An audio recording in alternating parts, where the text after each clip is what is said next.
നമസ്കാരം. അമൃത്സർ സുവർണ ക്ഷേത്രത്തിനകത്ത് അകാലിദൾ നേതാവും പഞ്ചാബ് മുൻ ഉപമുഖ്യമന്ത്രിയുമായ സുഖ്ബീർ സിംഗ് ബാദലിന് നേരെ വധശ്രമം. അതീവ സുരക്ഷാ മേഖലയായ സുവർണ ക്ഷേത്രത്തിനുള്ളിൽ വെച്ചാണ് വെടിവെപ്പുണ്ടായത്. 2 തവണയാണ് സുഖ്ബീർ സിംഗ് ബാദലിനു നേരെ വെടിവെപ്പുണ്ടായത്. തലനാഴികയ്ക്കാണ് ബാദൽ വെടിയേൽക്കാതെ രക്ഷപ്പെട്ടത്. സംഭവത്തിന്റെ ദൃശ്യങ്ങൾ ഇതിനോടകം തന്നെ സോഷ്യൽ മീഡിയയിൽ വൈറലായിക്കൊണ്ടിരിക്കുകയാണ്. ഇന്ന് രാവിലെ സുവർണ ക്ഷേത്രത്തിൽ മതപരമായ ചടങ്ങുകൾ നടക്കുന്നതിനിടെയാണ് ആക്രമണമുണ്ടായത്. സുഖ്ബീർ സിംഗിന്റെ സമീപത്ത് നിന്നാണ് വെടിവെപ്പുണ്ടായത്. സുവർണ ക്ഷേത്രത്തിന്റെ പ്രവേശന കവാടത്തിനരികിൽ വീൽ ചെയറിൽ ഇരിക്കുകയായിരുന്ന സുഖ്ബീർ സിംഗിനു നേരെ പെട്ടെന്ന് അക്രമി വെടിയുതിർത്തുകയായിരുന്നു. എന്നാൽ അക്രമി തോക്കുമായി മുന്നോട്ട് വരുന്നത് കണ്ട ബാദലിനൊപ്പം ഉണ്ടായിരുന്നവർ ഉടൻ ഇടപെടുകയായിരുന്നു. അക്രമിയുടെ കയ്യിൽ പിടിച്ചതോടെ ഇയാൾക്ക് ലക്ഷ്യം തെറ്റി. ഇയാളെ ഉടൻ തന്നെ സുഖ്ബീർ സിംഗിന്റെ ഒപ്പം ഉണ്ടായിരുന്നവർ കീഴ്പ്പെടുത്തുകയായിരുന്നു. നാരായൺ സിംഗ് എന്നയാളാണ് വെടിയുതിർത്തത്. ഇയാളുടെ ലക്ഷ്യം എന്തായിരുന്നുവെന്ന് വ്യക്തമല്ല. ഖലിസ്ഥാൻ അനുകൂല സംഘടനാ അംഗമാണ് നാരായൺ സിംഗ് എന്ന റിപ്പോർട്ടുകൾ പുറത്തുവരുന്നു.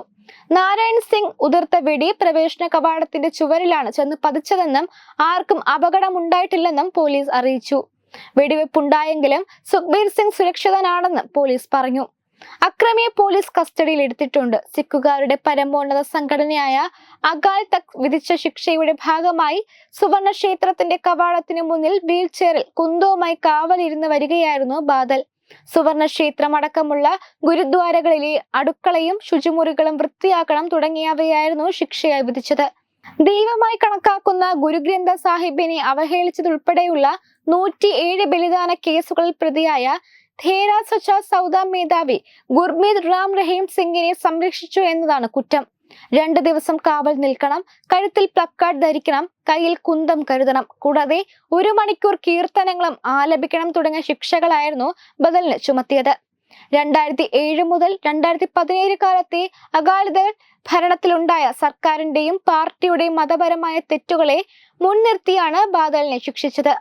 സിഖ് മത നിയമപീഠം തെറ്റുകാരനാണെന്ന് വിധിച്ചതിന് പിന്നാലെ സുഖ്ബീർ സിംഗ് ബാദൽ ശിരോമണി അകാലിദൾ അധ്യക്ഷ സ്ഥാനം രാജിവെച്ചിരുന്നു.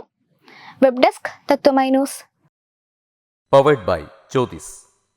Realizing your dream home.